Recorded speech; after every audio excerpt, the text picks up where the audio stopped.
우리 갈라디아서 4장 6절 7절 말씀입니다.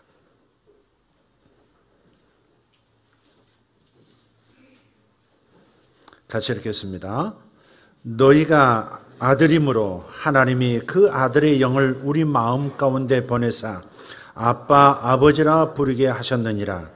그러므로 내가 이후로는 종이 아니요 아들이니 아들이면 하나님으로 말미암아 유업을 받을 자니라. 아멘.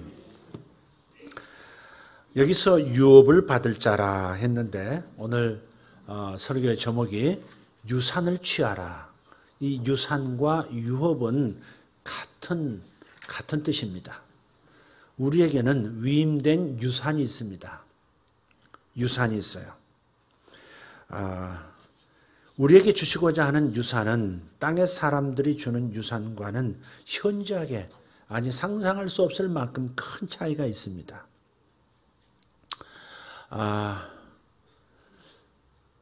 여러분에게 어느 날 이런 연락이 왔다고 생각해 보십시오. 오랫동안 연락도 안 하고 또 얼굴도 보지 못했던 고모가 1억의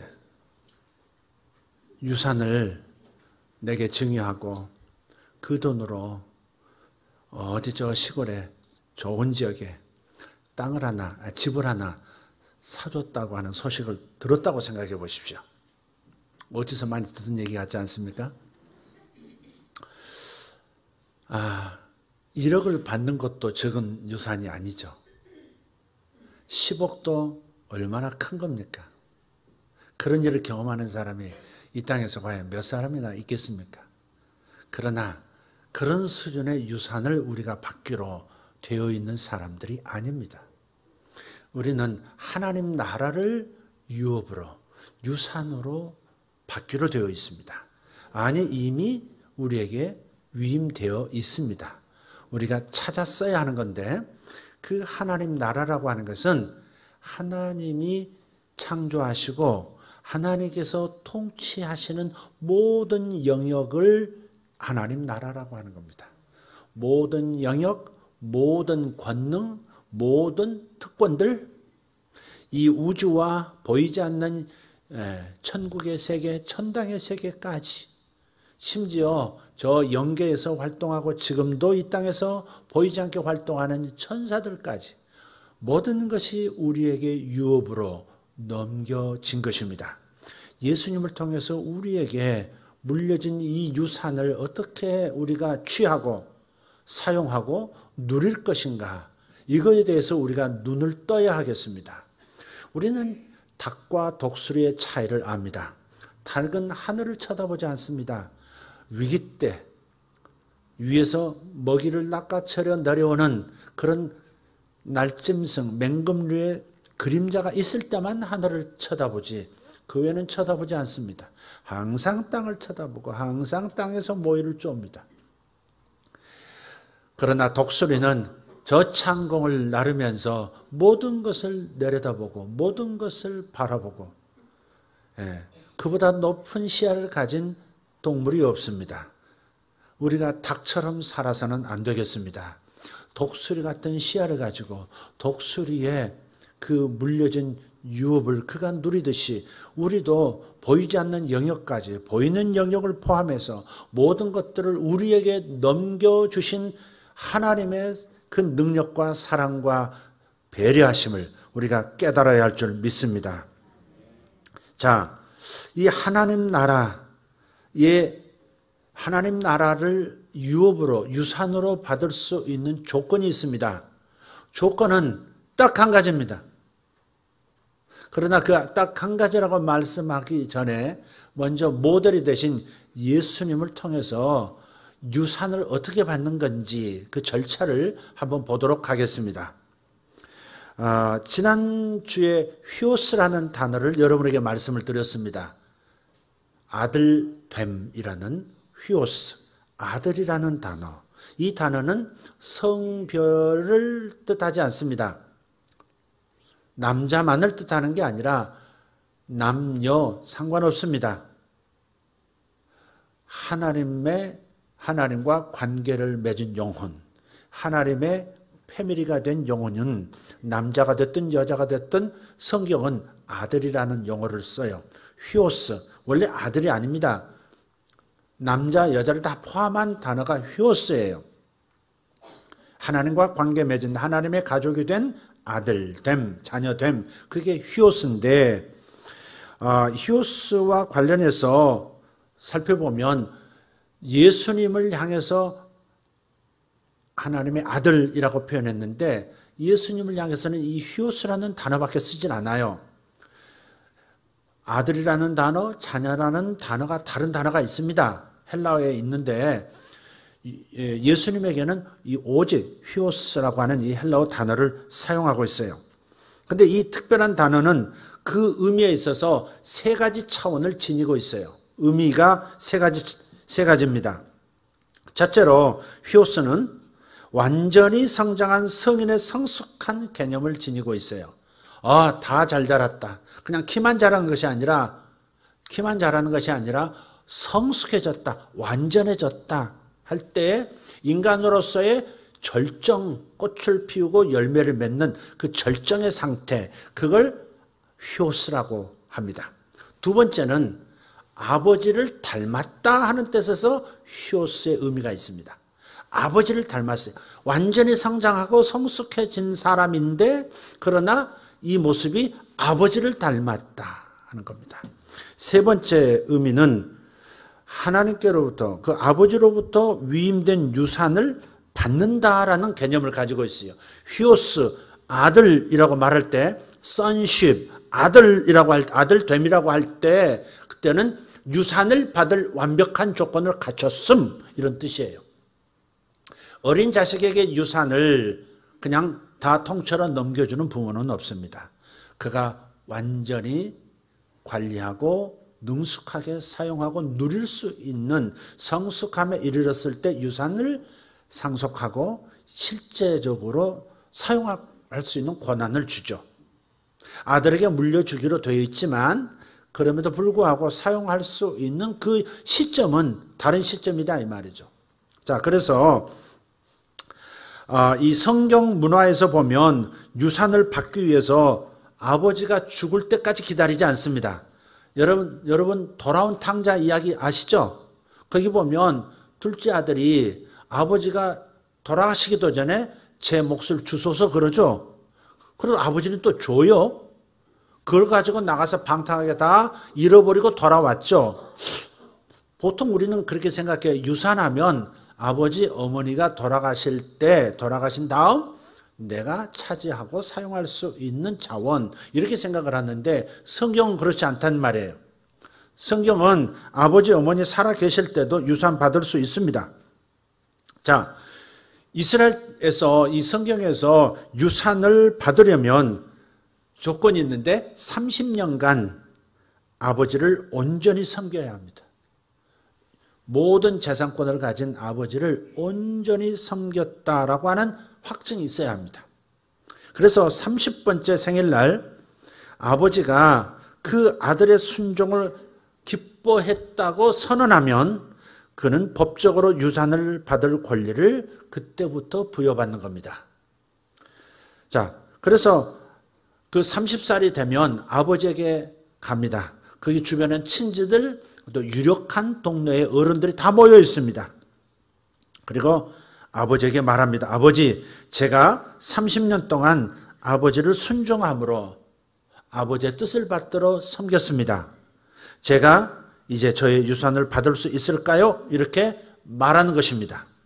그럴 경우에 흡족한 아버지는 그에게 법적으로 유산을 주게 되어 있습니다. 이게 성경 문화, 이스라엘 문화였습니다. 예수님께서도 아들의 조건을 완수하셔야 했죠. 그래서 아버지 하나님께서 우리 주 예수에게 그 나라와 모든 자원과 능력을 부어주시기 전에 우리 주님께서는 먼저 30년 동안 온전히 순종하셨습니다. 주님의 주신 율법을 다 순종하셨고 인간 아버지, 인간 어머니에게도 전적으로 순종했고 그 모든 순종의 과정을 다 통과한 다음 그런 뒤에야 우리 예수님께서 이 땅에서 합법적으로 주어진 자원들을 자유롭게 사용하실 수가 있었습니다. 예수님께서 그분의 생애 중에서 첫 30년 동안 하신 것이 바로 이거예요. 순종했다 하는 겁니다. 하나님 아버지를 순종하며 살았다. 100% 순종했다는 겁니다. 30년 동안 주님께서는 자신의 아버지에 대한 순종을 입증하셨어야만 했고 율법이 요구하는 모든 공정한 요구들을 온전히 다 100% 행하셨어야만 했습니다. 그리고 예수님께서 30회 생애를 맞이하셨을 때 주님께서는 요단강에서 세례를 베풀고 있는 세례 요한을 찾아갑니다. 그리고 그 세례 요한을 통해서 자신이 하나님의 아들이요 이 세상 죄를 지고 가는 메시아인 것을 사람들 앞에서 공포하게 하시고 그리고 즉시 요단강에서 세례를 받으십니다. 주님은 죄가 없으신 분이셨기 때문에 자신의 죄를 씻기 위해서 세례를 받으신 것이 분명 아닙니다. 자신의 옛사람을 장사 지내기 위해서 세례 받으신 것도 아닙니다. 그분에게는 그럴 것이 하나도 없으셨죠. 우리 주님은 교회에 입회하기 위해서 교인이 되기 위해서 입교인이 되기 위해서 세례를 받으신 것도 아니었어요. 그분이 세례를 받으신 것은 그분 자신이 교회시기 때문에 입교 의식을 할 필요도 없었다 이 말이에요. 예수님께서 받으신 세례는 무엇이었는가? 그것은 아담과 자신을 동일시하는 세례였습니다. 이제부터 모든 인간을 내가 담당한다. 내가 대신한다. 동일시한 거예요. 동일시. 저들의 영광도 내 것, 저들의 죄악도 내 것으로 한다. 그게 바로 세례였어요. 그래서 보라 세상 모든 죄를 지고 가는 하나님의 어린 양이로다 라고 요한이 세례 받으신 다음 물에서 나오실 때 선포한 겁니다. 아담 이후에 아담의 후예들의 모든 죄값과 그들이 감당해야 할 책임까지도 다 당신께서 마지막 아담으로서 최후의 아담으로서 당신께서 동일시해서 지고 가시는 겁니다. 그게 예수님의 세례의 의미였습니다. 그래서 바로 그때 요한에게 예수님께서 세례 받으실 때 세례 요한의 눈이 열렸습니다. 그리고 보이지 않는 세계가 환상으로 펼쳐진 거예요. 하늘이 갈라지고 그로부터 성령이 예수님 위로 강하게 임하시는 것을 보았습니다. 성령의 비둘기처럼 그분 위로 임하시는 걸 보았고 하늘에서 음성이 들렸습니다. 그건 예수님도 들으셨습니다. 이는 내 사랑하는 아들이요 내 기뻐하는 자라. 자, 이 장면이 무엇입니까? 이스라엘 사람들이라면 유산을 받기 위한 30번째 생일날 아버지 제가 아버지의 유산을 받을 수 있는 자격이 주어졌다고 생각하십니까? 저는 순종을 다했는데 아버지 흡족하십니까? 했을 때에 그럴 때 아버지가 이제 너는 내 모든 유산을 받아 누릴 수 있는 나의 마음을 흡족하도록 순종한 아들이로다 선언했을 때 유산이 집행되듯이 예수님께서 바로 그 순간에 하늘 아버지로부터 너는 내 기뻐하는 아들이다. 30년 동안 너는 나를 순종했도다. 그 한 가지도 나의 말씀을 어긴 것이 없도다. 나의 마음을 기쁘게 했도다. 라고 하나님께서 선언하시는 공식적인 선포인 것입니다. 너는 내 사랑하는 아들일 뿐 아니라 그 아들이란 말은 휴오스란 말은 이제는 완벽히 성숙해진 나의 아들, 완전한 나의 아들이로다. 이제는 나의 나라를 너에게 맡겨도 되겠다라고 하는 바로 그 선언이 너는 내 아들이요. 그리고 너는 100% 나에게 순종했고 율법을 이루었기 때문에 너는 내 기뻐하는 자로다. 유산을 이제 사용하라 선포하시는 거예요. 할렐루야.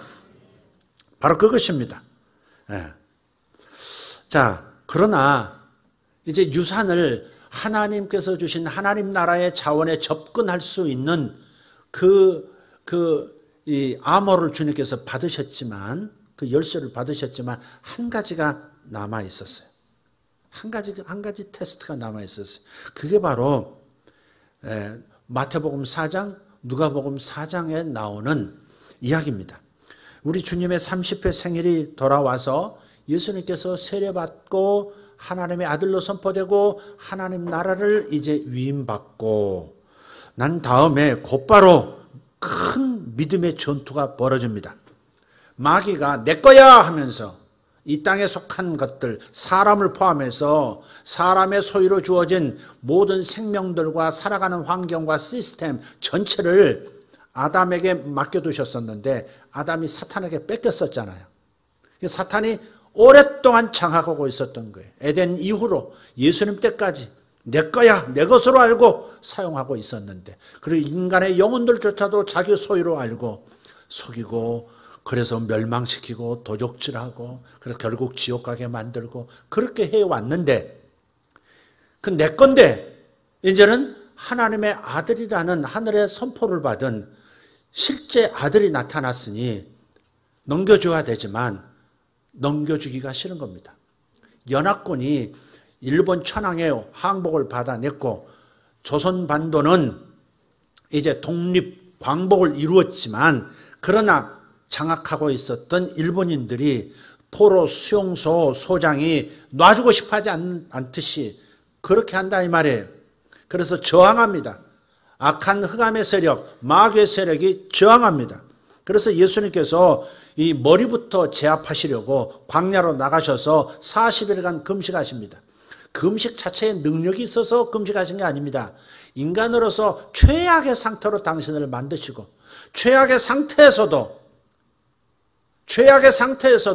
적을 이길 수 있다고 하는 것을 증명하시는 겁니다. 마귀의 저항을, 마귀의 공격을, 마귀의 시험을 받습니다. 예수님께서 하나님의 아들로서 그분의 유산 가운데로 들어가시기 전에 우리 예수님은 먼저 그 자원에 접근하기 위해서 믿음의 전투에서 반드시 승리하셔야 하는 겁니다. 머리를 이기지 못하면 나머지들을 제압을 못합니다. 천황의 항복을 받기까지는 전쟁은 끝나지 않듯이, 히틀러가 제거되기 전까지는 유럽의 전쟁이 끝나지 않듯이 반드시 머리와의 전쟁에서 승리해야 합니다. 아담이 머리인 마귀와 전쟁에서 패배했으나 마지막 아담이신 예수님, 인간의 모든 것을 책임을 다 지시고 마귀와 전투하는 예수님으로서는 반드시 마귀를 이겨야 하는 것입니다. 그래서 누가복음 4장 1절에서 예수님께서 성령에 충만하셔서 광야로 가셨고, 누가복음 4장 14절을 보면 그분께서 성령의 권능으로 갈릴리로 돌아가셨다 그랬어요. 예수께서 성령의 능력을 받고 갈릴리로 가셨다. 그러니까 영적 전투가 광야에서 있었고, 그래서 승리한 다음에 그 승리의 쟁취물들을, 그 권세들을 가지고, 능력들을 가지고, 마귀로부터 빼앗은 권능들을 가지고 이제 사역하시러 갈릴리로 가시는 겁니다. 이 그림이 사실 우리의 인생의 그림이어야 하는 겁니다. 이 점을 여러분가 염두에 두시면서 들으셨으면 좋겠습니다. 자, 곧바로 주님께서는 흑암의 온 나라, 사탄의 온 나라를 흔드셨고, 이 땅에서 믿음으로 하나님의 아들이 된 사람에게 어떤 일이 일어나는지를 몸소 샘플로 보여주셨습니다. 주님께서 믿음으로 이런 삶을 사시는 동안에 하나님의 권능이 주님을 통해서 끊임없이 마치 야수가 터져 나오듯이 끊임없이 흘러나왔습니다. 자, 여기까지는 예수님에 관한 이야기입니다. 이스라엘 문화에서 시작해서 예수님이 어떻게 그것을 완성시켰는가 하는 것을 보았습니다. 이제 마지막 중요한 것은 우리입니다. 이 과정은 우리에게도 적용된다는 겁니다. 하지만 우리에게는 시간이 요구되지 않습니다. 30년이나 기다려야 휘오스, 하나님의 아들로 인정되는 것이 아니라는 겁니다. 예수님께서 다 이루어 놓으신 것을 믿고 받아들이면 우리는 곧바로 하나님의 아들이 되는 것이고, 아들에게 주어진 자원을 우리도 같이 나누어 쓸 수 있는 그런 상황에 돌입합니다. 그래서 저와 여러분이 진실로 거듭났다면 여러분은 그 믿음으로, 예수님을 믿음으로, 예수님이 나의 구주시고 내 죄를 대신해서 죽어주셨고 이제부터 예수님을 믿은 나에게 예수님의 영이 내 안에 들어와 내가 하나님의 아들이 되었다는 사실을 믿으면 그 하나님의 아들됨이 나타나기 시작할 겁니다. 할렐루야. 이렇게 믿기로, 예수를 믿기로 작정하는 순간부터 지금이라도 말씀 들으시면서 예수님을 진정으로 마음의 구세주로 영접하고 하나님의 아들 하나님으로 영접하지 않았다면 지금 영접하시기를 바랍니다. 영접하시기만 하면, 믿기로 작정하는 그 순간부터 여러분의 유업에, 여러분은 주님의 유업에, 하나님의 유업에 즉각적으로 접근해서 온전히 사용할 수 있습니다. 갈라디아서 3장 26절 말씀을 보면 같이 읽어볼까요? 너희가 다 믿음으로 말미암아 그리스도 예수 안에서 하나님의 아들이 되었으니. 아멘. 예수님은 다 지키고 나서, 율법을 다 지키고 나서야 완전한 아들이 되었다라고 선언받으셨지만 인간으로서 우리는 지킬 능력도 없고 율법을 다 지킬 능력도 없고 스스로 노력으로 하나님의 아들에 도달할 수도 없는 존재예요.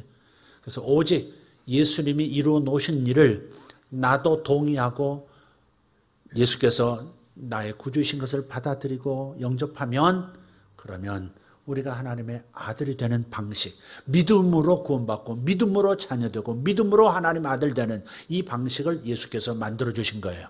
할렐루야. 그래서 예수 안에서 우리는 하나님의 아들이 된 줄 믿습니다. 아직 하나님의 아들이 되시지 않은 분은 예수님을 구주로 영접하시고 하나님의 아들 되시기를 축복합니다. 자, 여기에는 유대인도 헬라인도 구분이 없습니다. 종도 자유자도 남자도 여자의 차이도 없습니다. 믿으면 하나님의 아들이 됩니다. 하나님의 히오스가 되는 겁니다. 우리는 예수 그리스도 안에서 다 한 생명을 받아 누리고 살아가게 될 것입니다. 인종적인, 사회적인, 성적인 차이가 없습니다. 오직 믿음만이 필요합니다.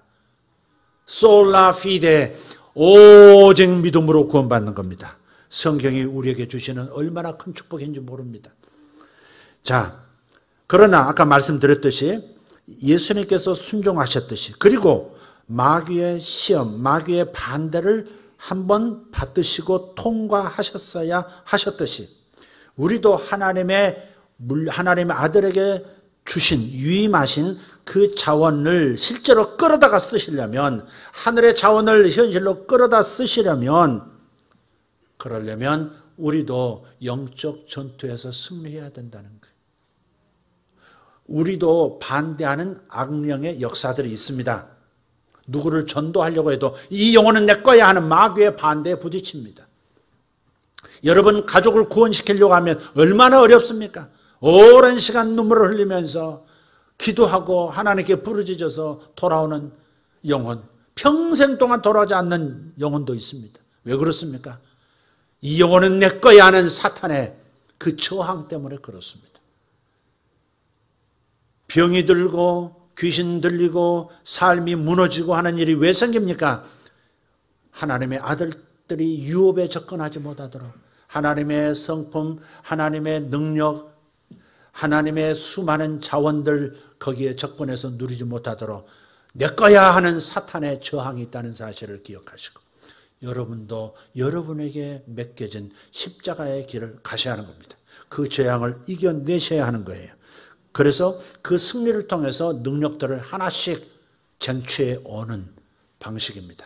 내게 다 맡기셨어요. 열쇠를 주셨어요. 그래서 그 보물창고를 여는 열쇠를 꽂기 전에 열지 못하도록 사탄이 역사하고 방해하는 것을 꼭 기억하면서, 그래서 우리는 기도해야 하고, 그래서 우리는 하나님을 더 의지하고 순종해야 하는 겁니다. 예수님이 30년 동안 순종하신 것, 그러나 우리는 그것을 초월해서 이미 믿음으로 구원받아 버렸습니다. 그러나 그 하나님께서 우리에게 주시고자 하는 그 풍성한 유산에 접근하려면 반드시 저항하는 마귀를 이기고 가져와야 하는 그런 현실적인 숙제가 남아있다는 겁니다. 만일 마귀가 예수님의 믿음을 시험할 정도로 교만하다면 이 사탄의 세계가 우리를 향해서 어떻게 할 거라고 생각하십니까? 분명히 첫째는 우리를 의심하게 만들 겁니다. 하나님의 아들은 그냥 예수 믿고 구원받는다는 얘기야. 거기서 멈춰. 그렇게 말할 겁니다.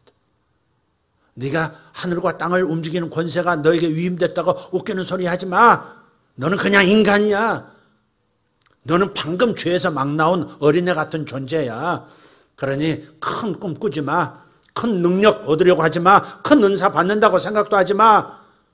세상을 변화시킬 수 있다고 생각하지 마. 마귀는 이렇게 의심하도록 만들어서 우리로 하여금 결코 하나님의 아들로서의 권능을 가지고 행할 수 없도록 만들어버리고자 하는 것입니다. 그래서 성령 충만한 많은 신자들이 자기 삶의 광야에서 믿음의 전투에서 이기지 못했기 때문에 능력 가운데서 행하지 못하고 있는 겁니다. 왜 병을 고치지 못하고 있는 겁니까? 왜 악한 영을 삶에서 몰아내지 못하고 있는 것입니까? 왜 세상의 어둠을 몰아내지 못하고 세상을 변혁으로 이끌지 못하는 것입니까? 영적인 세계에서 전쟁을 했고 그 전쟁에서 눌리고 있기 때문에 그런 겁니다. 패배하고 있으면 주님의 보화를 가져갈 수 없습니다. 예수님께서는 이 땅에 오셔서 만물을 회복하시려고 전쟁을 시작하셨죠. 만물을 회복하는 것, 인간을 회복하고 그 다음 인간이 살아가는 모든 만물을 회복하시는 것이 마귀에게 넘겨줬던 모든 것을 다시 하나님 나라 재산으로 다시 찾아오는 것이 하나님의 계획이고 예수님의 사역이었어요. 그래서 하나님 나라를 강력하게 이 땅으로 하나님 나라가 이 땅에 강력하게 진군되려면 침노하는 자들이 필요한 거예요.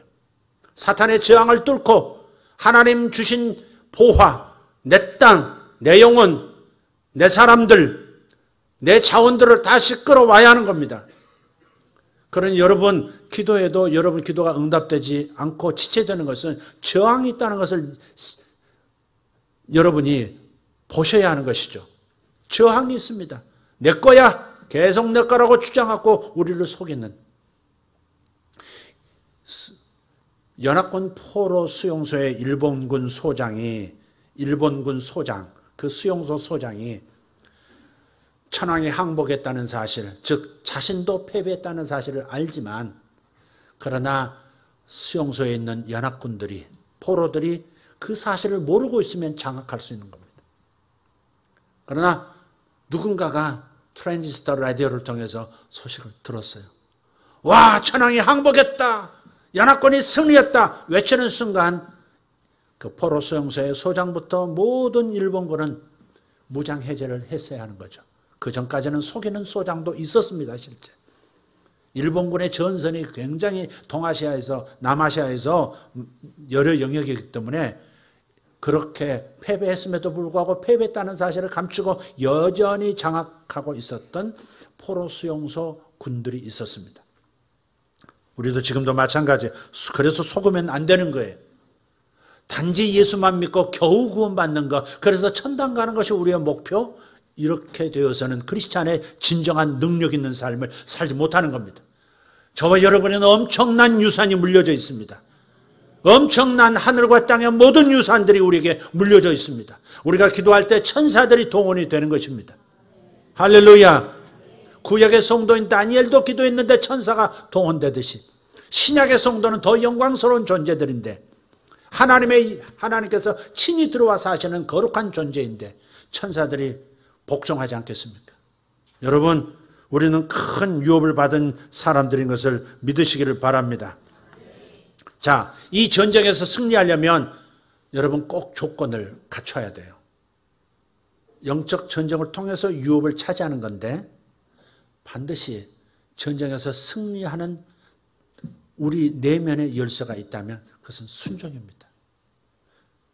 예수님은 먼저 순종하시고 유업을 받으셨다면 우리는 먼저 아들 되고 유업을 받은 다음에 순종을 통해서 그걸 하나씩 꺼내 쓰는 겁니다. 순종이 매우 중요해요. 그래서 하나님 나라 유업, 하나님 나라의 유산을 상속받는 데 있어서는 반드시 우리가 군사적인 순종이 필요합니다.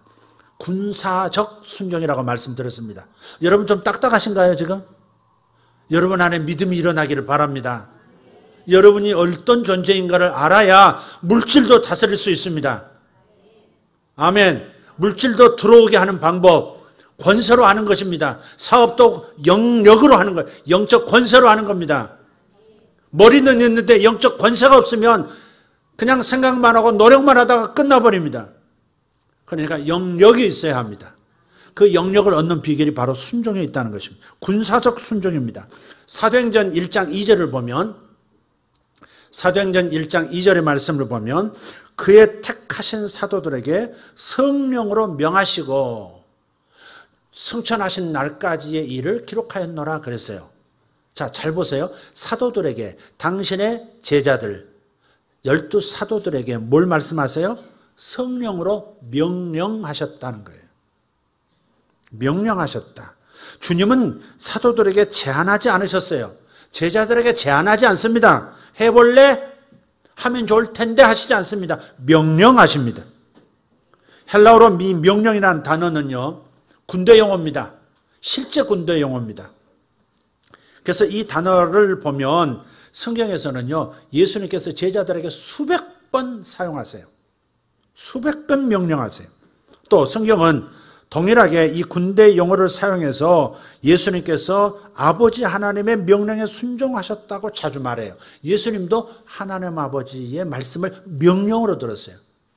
자, 따라합시다. 말씀을 명령으로 듣는다. 예, 명령으로 들어요. 군인들이, 여러분 오늘 원상 형제 이제 첫 주가 나왔는데 어디 있어요? 손 한번 들어봐요. 네, 원상 형제 다시 한번 우리 박수 한번 합시다.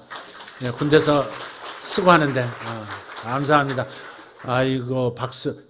당신 아들이라고 생각하고 박수를 열정적으로 쳐봐요. 지금 너네 왜 앉아서 박수 받냐? 서봐. 넌 자랑스러운 아들이야. 네. 앉아. 미가엘 미리 박수 받을래? 여러분, 이 군대를 가보신 분들은 알아요. 군대에 가서 상관에게 명령을 받아본 경험이 있다면 거기에 오직 한 가지밖에는 반응할 수 없다는 것을 아실 거예요. 원상, 일어나봐. 상관의 명령을 받을 때 반응할 수 있는 거 딱 한 가지만. 그렇지. 예, 알겠습니다. 그거 외에는 없습니다. 주님께서 왜 의도적으로 군대 용어를 사용해서 명령이라고 하셨을까? 예, 알겠습니다. 밖에는 없습니다. 예, 알겠습니다. 이렇게 말하고 그대로 행해야 되는 거예요. 그래서 그 명령에 동의하든지 아니면 그것을 좋아하든지 좋아하지 않든지 여러분은 들은 대로 행해야 하고 그 즉시 행해야 합니다. 내 마음에 들어도 안 들어도, 합리적이어도 비합리적이어도, 기분 나빠도 기분 좋아도 그 명령은 예, 알겠습니다 하고서 행해야 되는 것이 군대예요. 중대장님, 나중에 시간 있을 때 알겠습니다. 지금 축구 경기 보는데 군대에서, 요즘 군대가 그런 군대가 아니지 않습니까? TV 축구 경기 끝난 다음에, 카타르 경기 끝난 다음에 그 다음에 가서 똥 치우겠습니다. 그런 거 없습니다.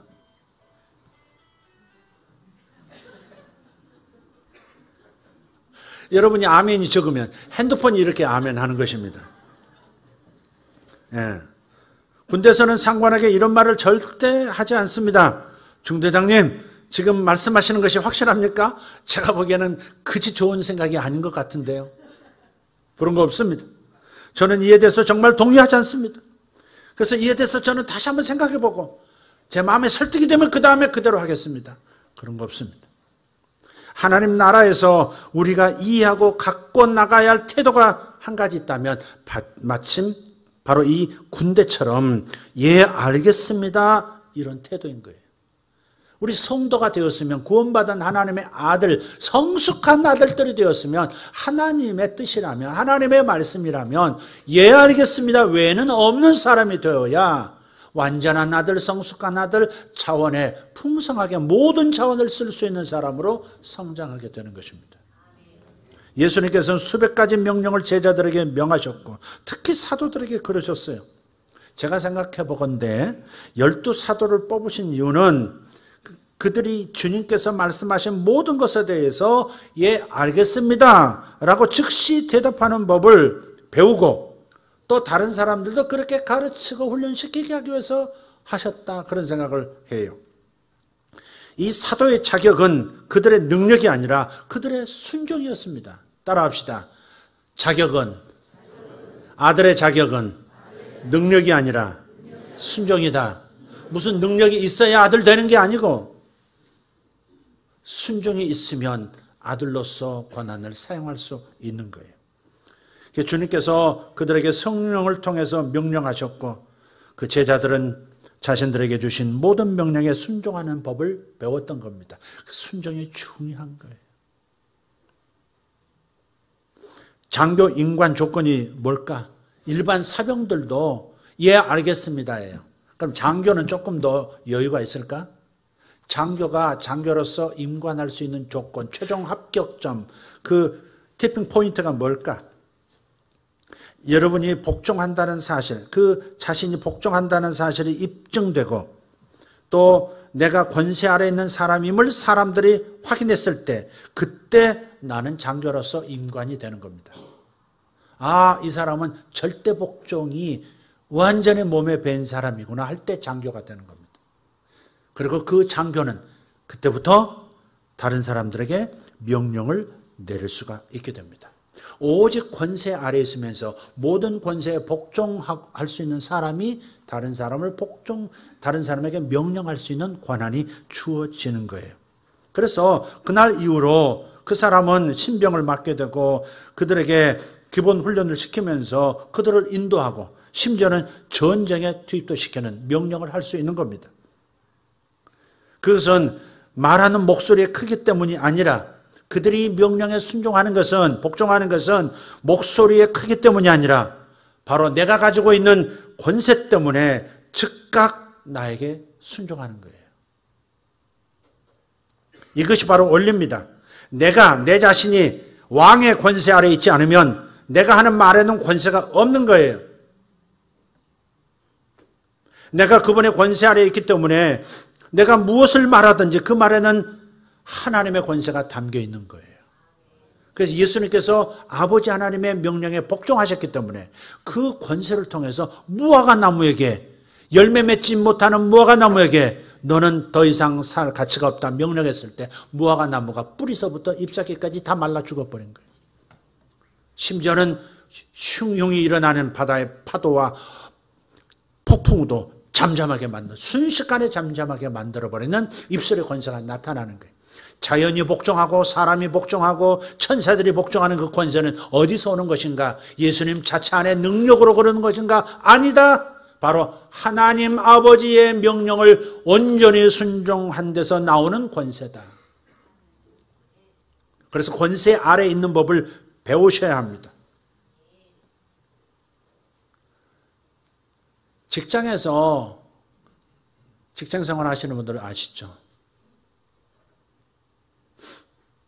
교회에서 하는 행태들을 보면 그 교회에서 하는 행태로 직장 조직사회에 가서 그렇게 하면 거의 다 해고될 겁니다.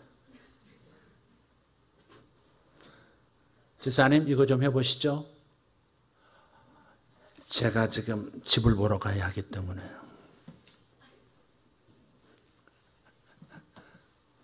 제가 지금 중요한 미팅이 있어서 이러면서 그렇게 직장 가서 생활해 보세요. 한 달 못 버틸걸요? 거의 잘릴걸요? 우리가 그러니까 뭔가를 오해하고 있는 거예요. 왜 내게 기도 많이 하는데 은사를 안 주시냐고. 왜 내게 능력이 나타나지 않고 왜 내게 응답이 풍성하지 않느냐고. 순종이 그만큼 적으니 만물이 나에게 순종을 하지 않는 겁니다. 이 원리를 깨달은 사람이 한 사람이 있었어요. 주님이 깜짝 놀랐어요. 유대인도 아니고요. 유대인 지도자도 아니었어요. 기대했던 사람들에게서 발견한 게 아니라 전혀 엉뚱한 데서 이 원리를 깨닫고 있는 사람을 발견했어요. 그게 누가복음 7장에 나오는 백부장입니다.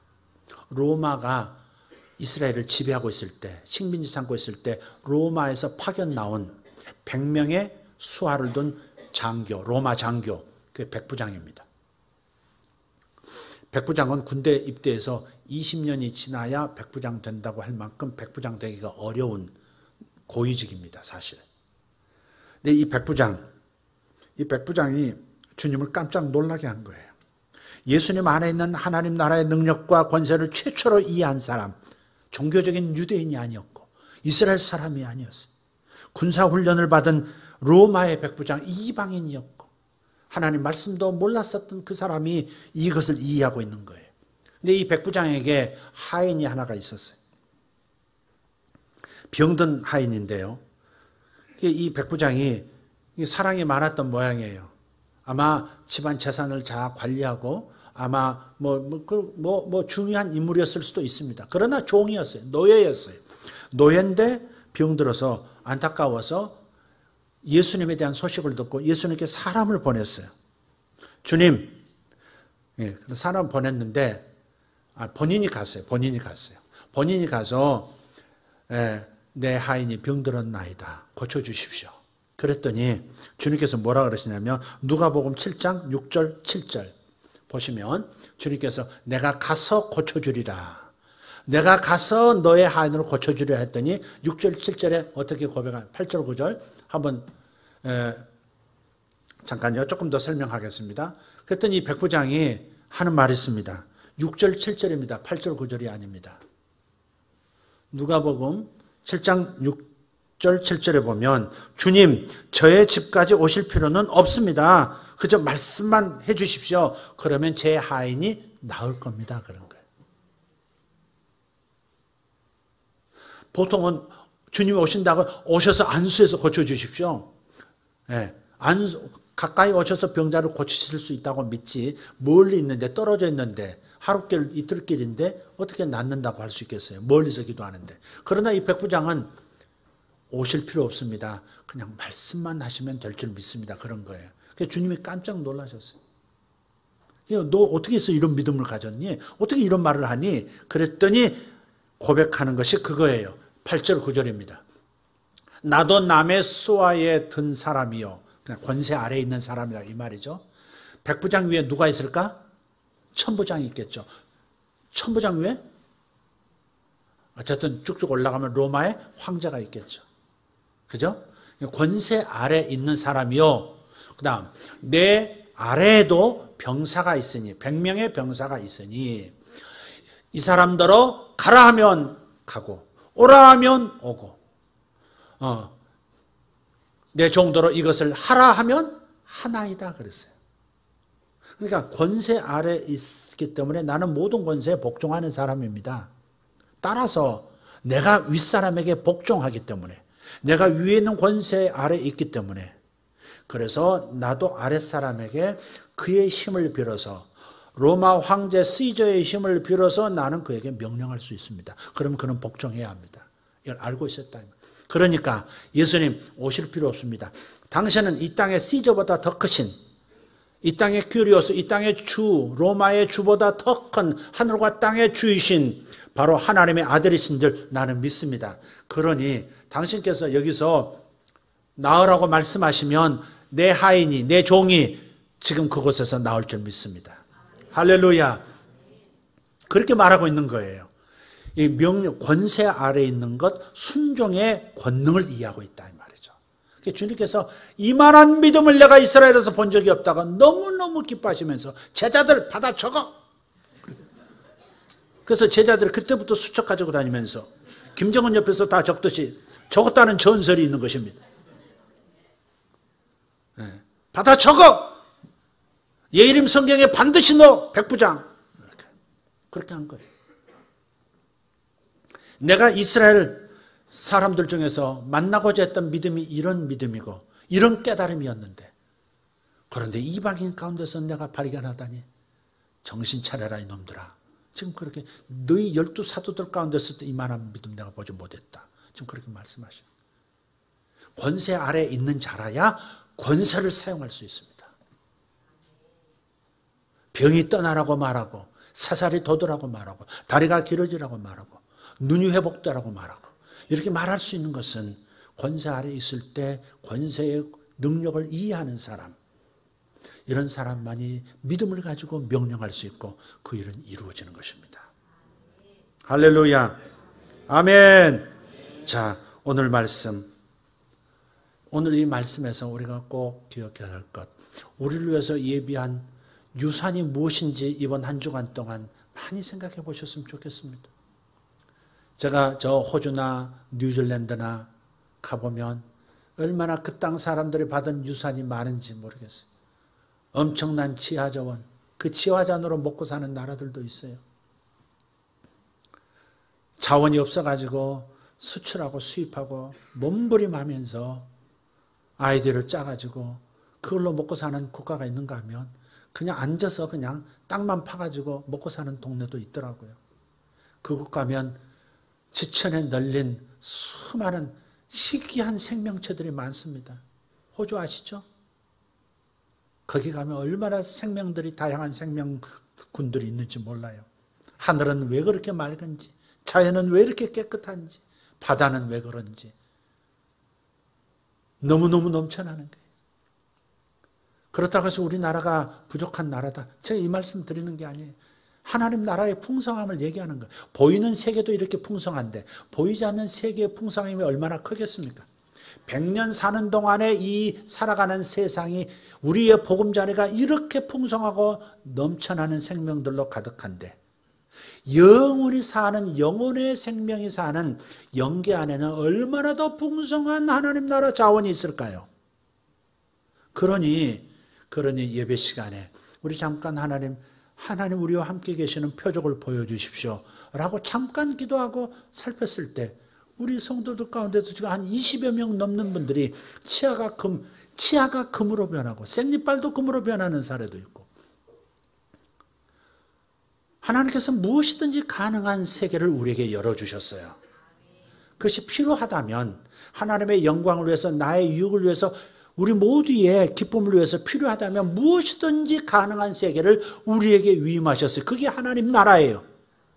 예수님이 이 땅에 오셔서 사업가들을 제대로 부자되게 만들고, 이 땅에 오셔서 병든 자들을 완벽하게 고치시고, 이 땅에 오셔서 그렇게 미련 방뚱이 같은 인생들도 지혜롭고 총명한 사람이 되도록 만들고, 그렇게 흉악한 죄인이 되어서 영원히 지옥 밑바닥에서 영생을 보내야 할 수많은 영혼들을 단번에 하늘나라 하나님 자녀의 위치로 올려주시는 이러한 놀라운 하나님 나라의 유업, 하나님 나라의 유산을 우리는 바라봐야 할 것입니다. 기껏해야 자기 필요 거기에 집착하고 거기에서 해결 안 되면 모든 것도 부정하고 사는 이런 연약한 믿음의 사람들이 아니라 백부장 같은, 말씀만 하시면 그대로 나는 될 줄 믿습니다. 하나님의 말씀은 능력이 있기 때문에 하나님께서 이리 하라 하시면 일이 되고 저리 되라 하면 저리 되는 걸 내가 알기 때문에 주님 말씀만 하옵소서. 하나님 말씀이면 됩니다. 하나님 복음이면 됩니다. 하나님 자녀됨이면 됩니다. 이렇게 말하는 사람이 등장하기를 원하시는 거예요. 오늘은 이 시간부터 저와 여러분이 이 믿음의 백부장, 현대판 21세기 백부장들이 되시기를 예수 이름으로 축복합니다. 유산 받으러 갑시다. 그러나 전쟁이 있다는 것도 기억합시다. 전쟁이 두려워서 기도조차 못하고 유산을 차지하지 못하고 모험을 떠나지 않는다면 그것처럼 불행한 인생이 없습니다. 겨우 주님 재림하셔서 천당 갈 거나 생각하고 있는 크리스찬으로 남아서는 안 됩니다. 살아있는 동안에 하나님의 영광을 드러낼 수 있는, 하나님의 나라를 이 땅에 진군시킬 수 있는 하나님의 전사들이 필요합니다. 여러분 전쟁 해내십시오. 여러분 삶 속에서 부딪혀오는 수많은 시련들을 파도를 타듯이 넘어가십시오. 승리하셔서 마침내 보물섬에 도달하시고 하나님 나라의 유산들을, 능력들을, 은사들을, 축복들을 가져오시기를 축복합니다. 기도하겠습니다.